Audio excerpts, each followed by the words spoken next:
깡통 전세 사기는 내가 아무리 주의한다고 해도 빌라 시가를 제대로 알 수 없다는 문제가 있기 때문에 뭐 어떻게 좀 조심하려고 해도 당할 수밖에 없는 이제 구조가 되는 거죠.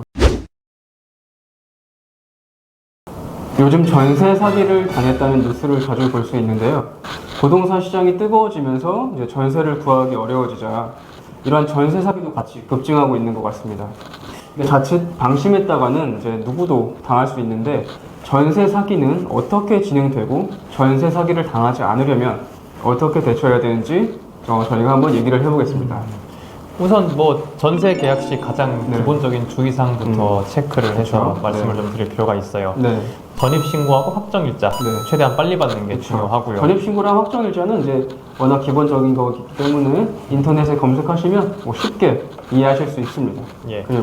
그리고 이제 부동산 등기부등본 확인해 네. 보는 것 네. 그런 게 있고 또 집주인이 맞는지 신분증 같은 걸 네. 이제 꼼꼼하게 확인하는 그런 것들이 매우 중요합니다. 집주인이 맞는지가 정말 중요한 게 저도 이제 집을 이렇게 계약할 때 전입회나 이런 거 했을 때 이게 저는 이제 꼭 신분증까지 좀 죄송하지만 좀 보여달라 꼭 요청을 네. 하거든요. 네. 조금 좀 뻔뻔해질 필요가 있습니다. 내 재산을 지키기 위해서는 조금 미안함은 잠깐 뒤로 하고 조금 뻔뻔해질 필요가 있어요. 중요한데 그 순간 뻔뻔하는 네. 게 네. 매우 그렇죠.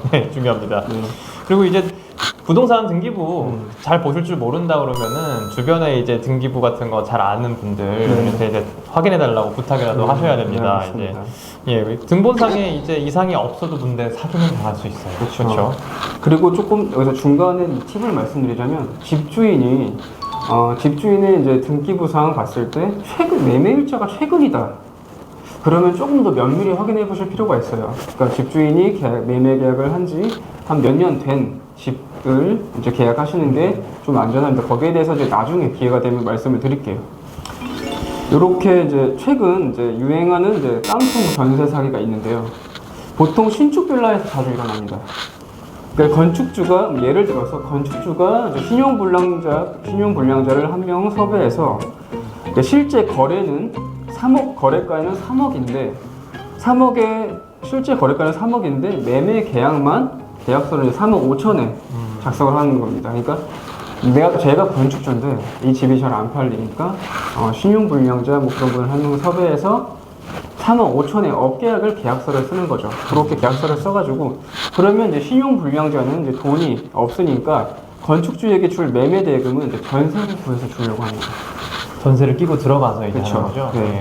그러면 이제 신용불량자 입장에서는 이거 완전 땡큐죠. 돈 한 푼 없는데 전세를 3억 2천에 놓게 됩니다.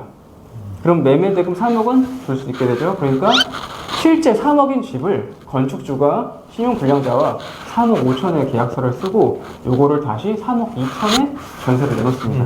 네. 그러면 이제 전세 들어오실 분한테 3억 2천을 받아서 건축주에게 3억이 가고 2천은 신용불량자와 같습니다.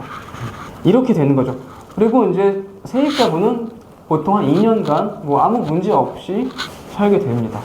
이렇게 되면은 이제 그 부동산 네. 공인중개사가 이제 그 임차인한테 이 빌라 네. 소개시켜 줄 당시에는 네.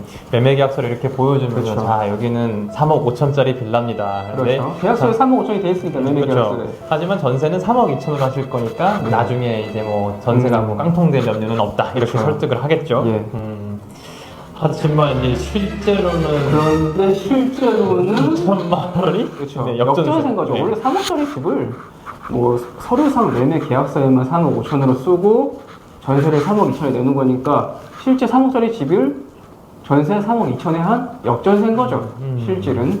네. 이게 그 아파트가 아니고 빌라라서 네. 그러니까 네, 정확한 이제 맞습니다. 뭐 시세 조회가 좀 어렵잖아요. 그렇죠. 근데 게다가 신축이고 옵션도 풀옵션으로 들어가 있고 하니까 임차인 입장에서는 아 저 정도 하겠구나라고 그렇죠. 보여지는 보통 거네요. 요즘 신축 아파트, 신축 빌라 들어가 보면 인테리어가 굉장히 잘 돼 있거든요. 그러니까 뭐 아파트가 요즘 워낙 비싸니까 신축 빌라 들어가서 뭐 옆에 인근에 있는 아파트에 뭐 반절이나 뭐 한 70% 정도 되는 그 돈으로 비슷한 크기의 좋은 인테리어 내가 잘 선택했다 이렇게 생각하고 이제 전세를 들어가시죠. 근데 이제 이게 시간이 지나면 이제 전세 계약이 만료가 되거든요. 이제 문제가 발생합니다. 임차인이 이제 다른 곳으로 이사를 가려고 전세금 3억 2천을 돌려달라고 합니다. 근데 이제 신용불량자인 집주인은 이제 나는 사업이 망해서 파산했으니까 당신한테 돌려줄 돈이 없다. 배째라 이거죠. 그러니까 계속 여기서 살던지 아니면 이 집을 팔아서 전세금을 뭐 가져가든지 너 알아서 하라고 합니다. 이게 참 이게 여유가 없는 건데요. 근데 처음에는 아마 그럴 거예요. 임차인은 이 집이 3억 5천짜리 집인데 내가 그렇죠. 3억 2천 전세야. 그러면은 요거를 어떻게 나중에 처분하면은 난 3억 2천을 회수할 수 있겠구나라고 생각할 수 있을 것 같아요. 그렇죠. 그런데 이제 그때 이제 팔려고 알아보니까 이 집의 시가가 그러니까 뭐 예를 들어서 3억 네, 전셋집의 실질 가격으로 이제 알게 되는 거죠. 네. 그러니까 네. 이게 처음부터 너무 비싸게 뭐 네. 분양가가 너무 비쌌다라든가 아니면은 뭐 현재 시세가 내려가갖고 3억도 안 된다 이런 얘기를 들으면 상당히 이제 당혹스럽겠어요. 맞습니다. 그러니까 임차인은 그러니까 이 주택을 처분해도 보증금을 다 돌려받지 못하게 됩니다. 심지어 이게 언제 팔릴지도 모르는데 이게 팔릴 때까지 이사도 못 가고요. 그러니까 깡통 전세 사기는 내가 아무리 주의한다고 해도 빌라 시가를 제대로 알 수 없다는 문제가 있기 때문에 뭐 어떻게 좀 조심하려고 해도 당할 수밖에 없는 이제 구조가 되는 거죠. 그럼 이런 이제 전세 사기를 당하지 않기 위해서는 어떻게 해야 되냐?